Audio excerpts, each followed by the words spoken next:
अस्सलाम वालेकुम नाज़रीन, आप देख रहे हैं अलर्ट पाकिस्तान। तो नाज़रीन, तहरीक लब्बैक या रसूलुल्लाह सल्लल्लाहु अलैहि वसल्लम के लिए बहुत बड़ी ख़बर है और तहरीक इंसाफ के लिए डूब मरने का मकाम है। तो नाज़रीन, तहरीक इंसाफ के एक और रहनुमा ने तहरीक लब्बैक या रसूलुल्लाह में शमूलियत इख्तियार कर ली। आपको वो वीडियो क्लिप दिखाते हैं। तो वीडियो शुरू करने से पहले आपसे दरख्वास्त है कि चैनल को सब्सक्राइब कर लें और बेल के ऊपर लाजमी क्लिक करें। इससे ये होगा कि हमारी न्यू वीडियो आपको जल्दी मिल जाएगी और वीडियो को लाइक ज़रूर करें।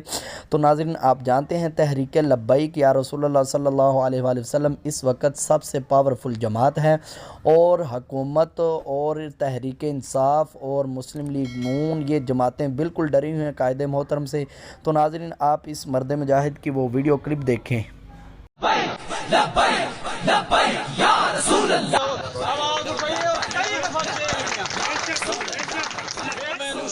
तहसील का बनाया, तुम्हें कल को क्या बात है।